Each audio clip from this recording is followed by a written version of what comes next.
सभी मेहमानों का, आने वाले लोगों का और स्टेज पे बैठे जितने भी ज़िम्मेदार हैं उनका, और अच्छन भाई ने मुझे बोलने के लिए मौका दिया, उनका भी शुक्रगुजार हूँ। और मैं अपनी बात शुरू करूँगा कि हमारी बहन ने एक शेर ख़त्म किया था कि न संभलोगे तो मिट जाओगे। बिल्कुल यकीनन उनकी बात में माना जाना चाहिए, लेकिन मैं ऐसा मानता हूँ कि बातिल से डरने वाले ए आसमां नहीं हम 100 बार कर चुका है तो इम्तिहान हमारा।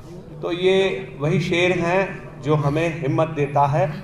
और आज हम लोग जो यहाँ इकट्ठा हुए हैं, तो गुजरात के ताल्लुक़ से तो मैं थोड़ी बात रखूँगा ही, लेकिन उसके पहले हम बात कर लें थोड़े से जमहूरी निज़ाम की हमारे मुल्क की।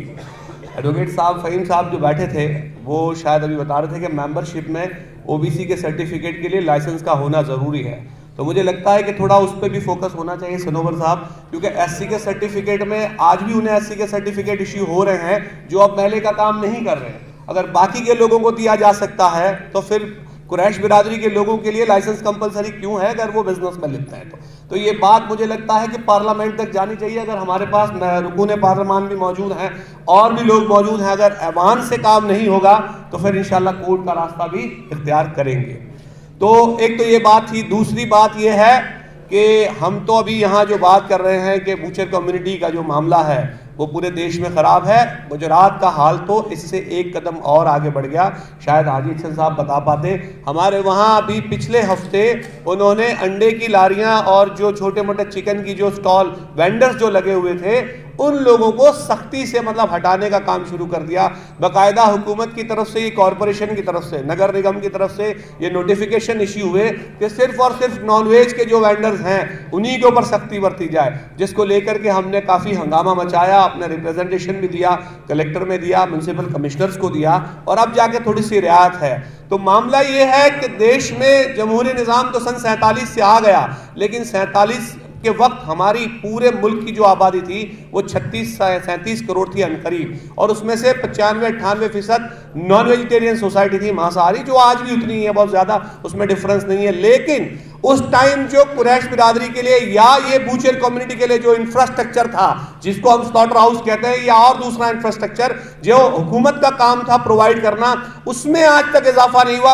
आवाम पॉपुलेशन जो है, आबादी जो है, वो हमारी 36 करोड़ से 150 करोड़ हो गई, मतलब अनकरीब 4 गुनी तादाद में हम बढ़ गए। लेकिन इंफ्रास्ट्रक्चर धीरे धीरे धीरे धीरे धीरे धीरे कम होता गया। और कहीं ना कहीं ये स्टेट स्पॉन्सर डिस्क्रिमिनेशन जो है, मतलब मैं ये कहूंगा कि हुकूमतों का जो डिस्क्रिमिनेशन है, हुकूमतों का जो जुल्म और ज्यादती है, ये उन ताकतों को शह देना जो रास्ते में हफ्ताखोरी और रंगदारी वसूल रही हैं, ऐसी ताकतों को रोकने के लिए कानूनी समझ हमारे पास होने की जरूरत है। और अगर नहीं है तो जो लोग कानूनी समझ रखते हैं उन लोगों से रास्ता बनाने की जरूरत है। दिक्कत हमारे माशरे की ये हो गई है कि हम 2 भाग में बट चुके हैं। एक वो वर्ग है जो हमारा IAS IPS कैडर बन चुका है, वो ये समझता है कि जो अनपढ़ गरीब हैं वो बेचारे बिल्कुल छटे हुए हैं, उनसे कोई वास्ता ही रखना नहीं चाहता। तो इससे बाहर निकलना पड़ेगा आपको, हमको, हम सबको, क्योंकि कुरैशी है, वो चाहे कहीं भी बैठा हो, सुप्रीम कोर्ट में जज के तौर पर बैठा हो तब भी, या गोश्त का ठेला लगा रहा हो तब भी।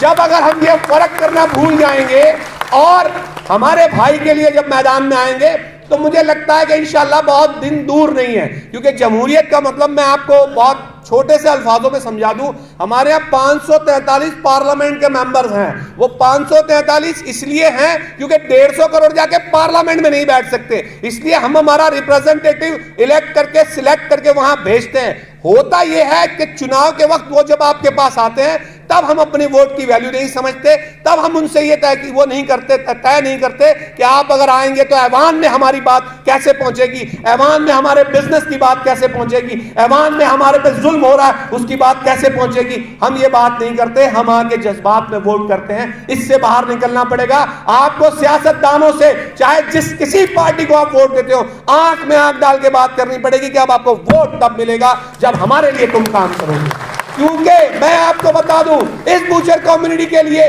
मुखालिफ कानून बनाने के लिए तो सारी राजनीतिक पार्टियों ने काम किया होगा, लेकिन अब तक जहां तक मुझे नॉलेज है पार्लियामेंट के अंदर में एक भी मेंबर ऑफ पार्लियामेंट ने उसके पक्ष में बात रखने की कोशिश नहीं की। 70 सालों में अगर हमारी बात for the people, by the people and the people, अगर ये जमहूरी निज़ाम है, तो इस निज़ाम में अगर हमारी बात वहां नहीं पहुंच रही जो एक वजूद रखती है बिरादरी, तो मुझे लगता है कि अब हम सोचने का वक्त है।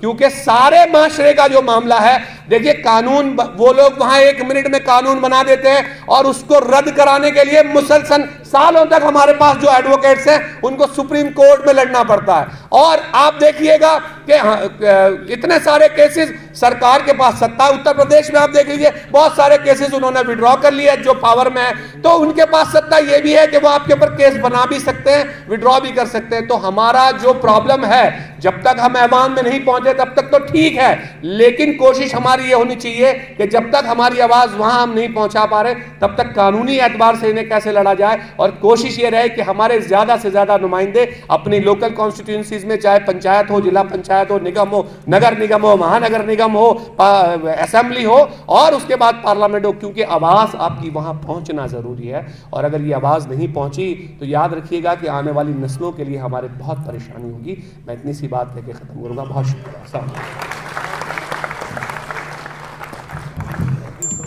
बहुत बहुत शुक्रिया दानिश कुरैशी साहब। मैं आपको तारुफ कराता चलूँ, दानिश कुरैशी साहब हमारे गुजरात से हैं और माशाल्लाह बहुत फ़िक्रमंद हैं, बहुत जद्दोजहद करते हैं।